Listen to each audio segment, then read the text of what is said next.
Yo, what's up, people? We out here again. It's the Buff Missionary, and this I'll stumbling on my words already, but uh, the reason for that is this is a video I have been trying to find the right words to say to put it together for a while now, and I couldn't really come up with anything that was like, okay, this is how this video needs to go. So I'm just going to talk for a little bit and share a little bit, and we'll see where it goes. We'll see how it goes. So we were going through this book, Steps to Christ, and there was a line in there that I was thinking, I wanna dig deeper on that one and go in on it a little bit more, just to give, I don't know, some more of the context, or just a little bit more practical here. Here's a line. It's from the first page, so this was probably in the second video that we did on this thing, but it says here that it is written that God cursed the ground for man's sake. The thorn and the thistle, the difficulties and trials that make his life one of toil and care, were appointed for his good as a part of the training needful in God's plan for his uplifting from the ruin and degradation that sin has wrought. Okay, in theory, that's easy to read, but in practicality, it's a whole lot more difficult to actually live with. We don't like hard times. I don't like hard times. And the particular reason that I kind of struggled coming back to revisit this is, um, those of you who know me know I'm an introvert. I keep to myself, whatever. But um, in doing the podcast and these videos, it's a bit of an outlet because I'm able to talk and communicate freely. And yeah, but that's besides the point. What I'm trying to get at is I'm going through a hard time right now, and I could go back to maybe 2.5 weeks ago, I think, when I got back. Oh my, it was about 3 weeks ago now. Pretty much the day after I got back from Palau, I got this text from my brother and some of the other members of my family that my mom had an issue and was going into the hospital again. Now, for those of you who know, this is something that's been going on for years, the better part of the last 12 years now, I want to say. And I I'll be honest with you, I don't deal with it very well, like internally. You only know this because I'm telling you. Um, Most people see me and think I haven't got a care in the world. I'd love to be that way for real, but there's a lot in here, and there's a lot in here that makes me not want to speak up and to speak out. Like, it's hard to explain. If you resonate with that, you do, and if you don't, I don't know what to tell you there. But it's really difficult to deal with, especially when if you know, like, the levels that it has to get to and the levels that it's gone to repeatedly to get to the point where authorities got to get called up and they show up, and next thing you know, um, they're here taking my mom to the hospital again. And it's crazy because I already didn't have that much contact with my family while I was gone, the 2 weeks in Palau. But then I get back and it's another 2.5 weeks before we're able to hear anything. And because of the dynamics of the situation, there's confidentiality involved and different issues there. So even us as immediate members of the family, we're calling and we can't get any idea what's going on. No one can tell us anything. We're not authorized and all this kind of stuff. It's frustrating. It's frustrating. And all the time in the back of my mind, I'm thinking, just a couple weeks ago, a few days ago, I read that quote that all of this toil, this curse of the land and the curse of life that we have to deal with sometimes, that's meant for my good? How? How? I really struggle with that often, often. As a side note, but I thought it was kind of funny. Um, I was talking with a few friends a couple days ago, and they they they were joking with me about why I don't like dogs, and I don't have a problem with dogs as long as they're not in the house. But one of them said, Why are you so? Why do dogs make you so angry?" And I pulled the line from Bruce Banner in, what was it, Age of Ultron? I don't remember, but where he says his secret is that he's always angry. And I said it in a joke, but you know, if I really think about it, there's a lot of times that I feel like I'm angry often because this is a situation that I can't control. There's nothing that I can do in it that seems to help. In fact, everything that I do seems to be the wrong move in it. And it's very frustrating because how do you help the people that you love when they tell you that your love doesn't matter to them? And this is the condition, this is part of the condition of the mental health struggles that my mom is going through. So that's part of it. But even though I know that, it doesn't make it hurt any less, you know? I don't know. It's to say that it's been difficult for me to have a civil conversation with my mom for more than a couple minutes over the past 10 years would be an understatement. I like to think I'm pretty even keel, that I'm pretty chill, always on island time, island vibe. Y'all know, if you know, you know. But whenever I get into these conversations with my mom, even knowing that she's dealing with and struggling with this thing, there's something that wells up inside of me, this kind of emotion that it's the only thing that I can attach to the kind of emotion that I feel when I'm having those conversations, with very intense conversations that we have where I, I'm telling you, like, this is hard to do because I don't even know if I have the right words to express what I'm trying to communicate. But it's hard. It's hard. And in those moments, it's like, you know, I my brother and my sister, they gave me the phone number so I could reach out because apparently they said that she wanted to talk to me. So in my mind, I'm like, well, where's this going? And I put it off for a while. Finally called back and ended up. Uh, she was asleep last night. That was cool, and ended up finally um, able to have a conversation today, and it just wasn't good.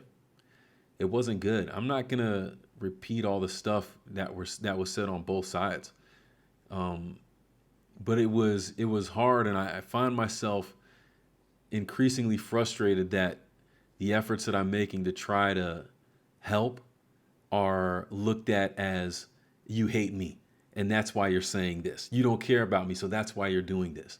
Like, that is hard to deal with. And again, I'm not at the point yet where I can just compartmentalize it and say that, well, this is just a mental health issue, so I shouldn't take personal, or I shouldn't have any kind of feeling of reaction or reaction to anything that's said. I'm not there yet. Everything still hurts. And everything still cuts deep. And that's hard. I was out trying to go shopping to get some bagels and kombucha. And I couldn't even get out of the car right after the conversation because my throat felt like it had swollen up from all this emotion that wanted to come out, that I was just bottling up and wouldn't let go.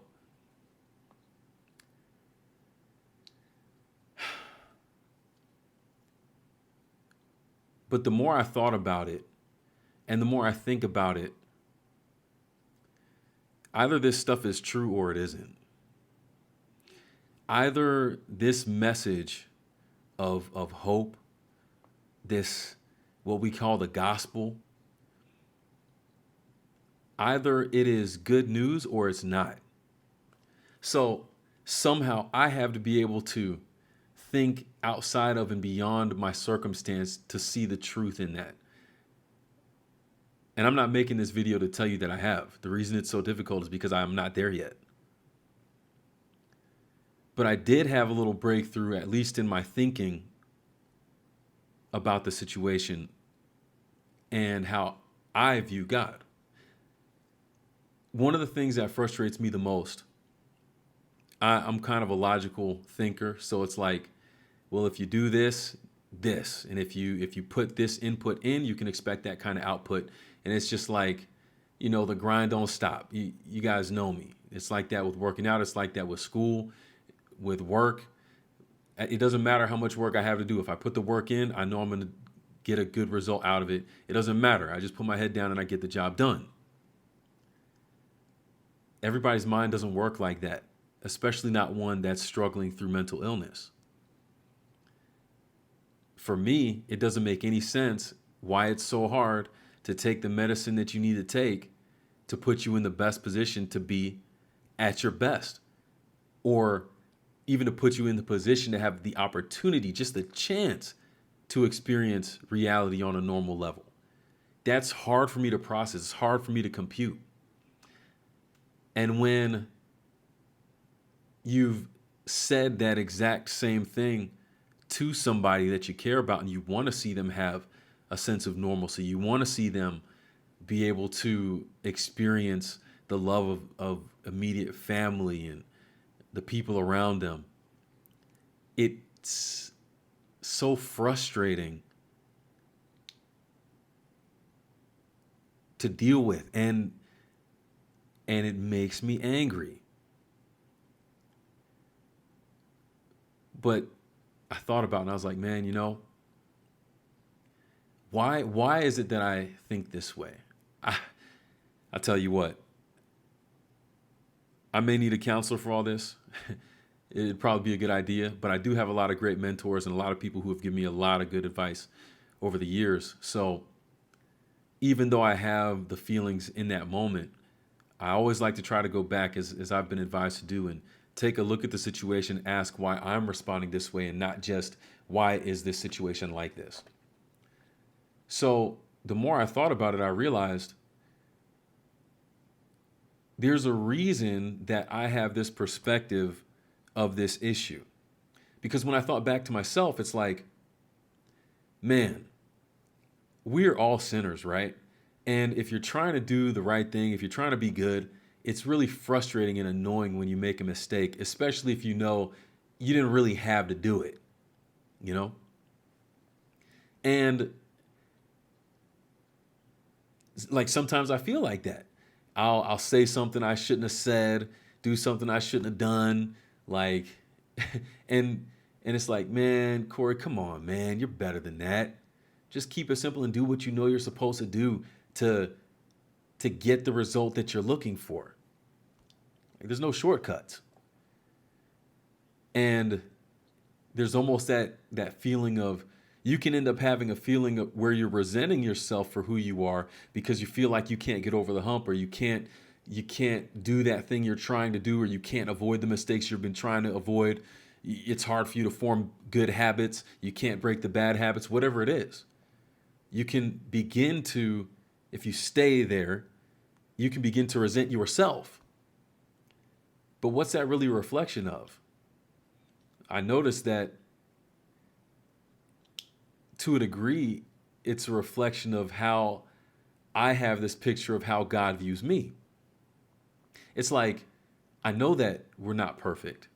And I know that we all have our issues and we all have our struggles. I know that the Bible is a book full of a bunch of imperfect people that God still found something to celebrate and to appreciate and to redeem. I know all of that. And yet, my view of God is that I put all of that at jeopardy, and that I am not worth it when I make a mistake. And because there's that impression, because I'm projecting how I feel about things onto my perception of how God views me, that's how that's how I end up continuing in that thought process with other situations, especially like this one with my mom. I don't know how to beat that. The only thing I know is that there has to be, and I have to take a step back from the situation of my mom and all that stuff. I have to get to the place in my relationship with God that I see Him differently. I was doing homework for another class earlier this morning, and it was talking about David and how David made all these mistakes, and yet he was a man after God's own heart. And there was another part that was talking about King Manasseh and how his story, he's considered one of the worst kings that ever ruled in Israel because of all the debauchery and the crazy things he was doing, even to the point of sacrificing his own son to some gods. And yet he had an experience where he was able to come back to God. Something happened, and somehow he was able to make a turn for the good and ended up having a better legacy. And I think about not just those people and their experience, but the fact that God was okay with accepting them.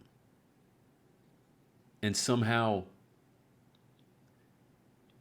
for all the mistakes that I make and for all the mistakes that I think people around me make, God can still accept us and we can still grow through those experiences. I don't have an answer for how to be able to free my mom from her struggles with mental health. I don't have an answer for what it is inside me that gets so angry when we talk and it's not a good conversation. I don't have an answer for why this view of God is something that's been in the back of my mind that I really haven't noticed, but it's brought up every time that I have these conversations with her. But I do know that the only way that I can start to get past that is if I evaluate my own relationship with God and start to answer the questions why I think that when I make mistakes, I'm viewed as a failure, or it should have been something easy to do to be consistent and just do the right thing. That's a question I have to answer for myself. So, if there, I'll end the video with this. If you've experienced some things like what I'm describing, and there are some things that have worked for you that have helped you to change your view of God, if you've had experiences where you realize that there are negative things that you view about God and you were able to change your perspective and see something better about Him in those areas, let me know. Put it in the comments or send me a direct message. If you got my number, text me, whatever. But please, I'd love to hear from you on this, especially because what I don't want is these undercover things that are like way in the back that I think I'm good with, that end up popping out at the most random moments that I don't expect. I don't want those things to ruin my relationship with God and the way that I view other people. And more importantly, even, I think the way that I view myself, because that's, I think, where it starts. So I'd love your assistance in that. If the story touches you, share it with somebody else. If you know somebody who is going through the same thing, let's struggle through it together. That's all I can say, because I don't have all the answers, but I'm definitely going to try to be more open in talking about it and trying to, it is therapeutic in a sense, just being able to talk about it. I don't want to hold these things in, and I don't want to put myself in a position where my reaction can be negative or anything like that. So it's good to talk it out. And yeah, anyways, if you made it to this point, thank you for listening. And I hope I hope we can all find a way to look at this cursed earth and this cursed life at times, and find the benefit, something for our good there. I feel like this is the start of something. I don't have it yet, but maybe I'm a little bit more hopeful than I was a few hours ago. And I'll start there. So, till next time, peace.